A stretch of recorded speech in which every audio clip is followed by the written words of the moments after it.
Welcome to our channel as we bring you another intriguing story of deceit and betrayal. Enjoy the story. I watched the first moving truck pull away from my neighbor's house. A week later, another one came for mine. 2 families, 2 futures, all shoved into cardboard boxes. It turns out one bad decision, one shared secret, was all it took to burn our quiet, perfect little cul-de-sac to the ground. And it all started with something as innocent as a barbecue. On the surface, our life was perfect. My wife, Sarah, and I had been married for 12 years. We had 2 amazing kids, a boy and a girl, and a home we'd poured our souls into. It was the suburban dream, white picket fence and all. Next door lived David and Emily. They were just like us, our age, 2 kids of their own. They were the first people to welcome us to the neighborhood, and we all clicked instantly. Our summers were a blur of cookouts, with the kids running between our yards like the property line didn't even exist. We weren't just neighbors, we were family. Looking back, the first crack in that perfect life was so small you could barely see it. It was our annual 4th of July block party. I was on the grill when I saw it, a look that passed between Sarah and David. It didn't last long, just a second or two, but it held this intensity. It just felt wrong in the middle of a friendly party.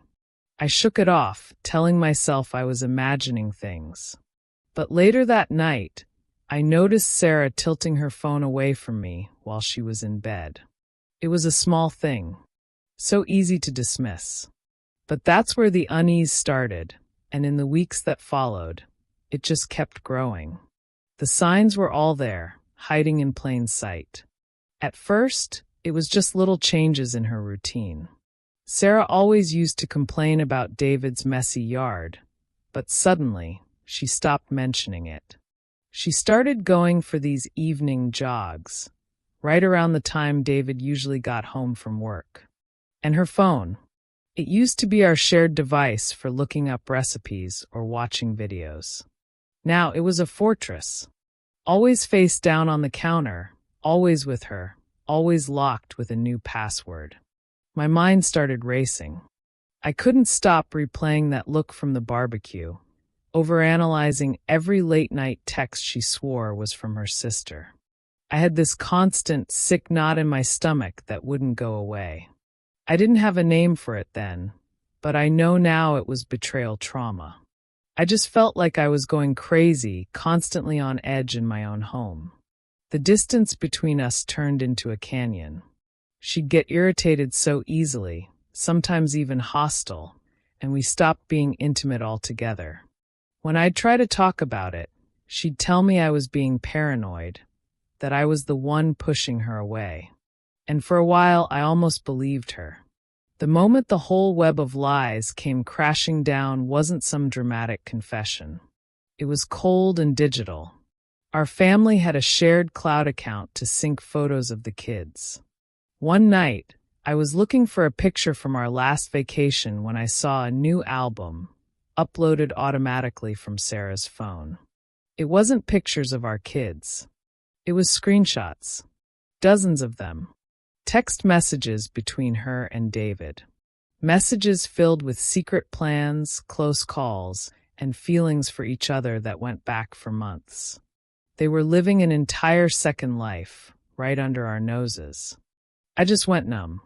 It felt like my brain shut down, trying to protect itself from the reality of what I was seeing. I didn't sleep that night. I just sat on the couch, the glow of the iPad lighting up the wreckage of my marriage. When Sarah came downstairs the next morning, humming, ready to make the kids breakfast, seeing her act so normal sent a surge of pure rage through me. The shock was gone, replaced by this deep, burning anger. I didn't yell. I didn't scream. I just turned the iPad around and said, "Explain this." The color drained from her face. She looked like a cornered animal. First came the frantic denials. It was a joke. I was misunderstanding. But the proof was right there. Then came the tears. And then, finally, the confession. It started a few weeks after that barbecue. A chat at the bus stop turned into coffee while I was at work, and coffee turned into more. She tried to justify it, blaming our problems, my work trips, saying she was lonely. She even tried to make it my fault, claiming I'd been distant and that David was just filling a void. But I wasn't just losing my wife, I was losing my friend. David wasn't a stranger. This was a man I trusted, a man whose kids played with mine every single day. Later that afternoon, I walked next door. I knocked, and when David answered, I showed him the same screenshots. Emily was standing right behind him.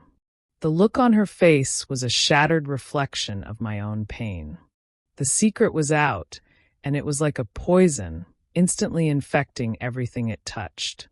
The shouting I heard from their house for the rest of the day was the soundtrack to the end of our world. The days that followed were a blur of pain and paperwork. Our two homes, once these beacons of friendship, became silent fortresses.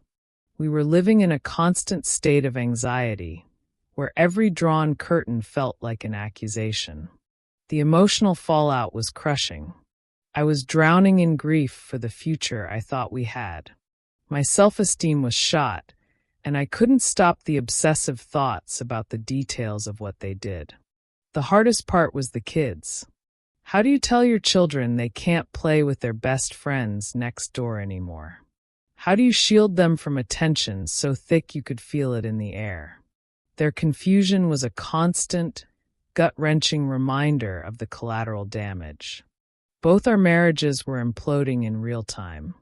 I spoke to Emily only once, a short, tearful phone call where all she could manage to say was, "Thank you for telling me," her voice completely hollow. For both of us, the trust that our lives were built on was gone. There was no rebuilding it. Selling the houses was the only way out. We couldn't stay. Every corner held a memory, every window a view of the betrayal. Betrayal leaves a scar that can feel like it'll never heal. If you've ever had to walk through something this dark, what was the first step you took to find your way back to the light? Share your experience in the comments. It really helps to know you're not alone. And if this story means something to you, please consider liking and subscribing for more real-life stories. The moving trucks left behind 2 empty houses and a street full of whispers. The secret did its job. It destroyed 2 homes. For a long time, that destruction was all I was. The anger and grief were my only companions. But slowly, piece by painful piece, I started to rebuild. Therapy helped. Time helped. I learned to accept what happened, not to excuse it, but to stop letting it have power over me. I focused on my kids, on building a new, stable life for them, far away from the wreckage.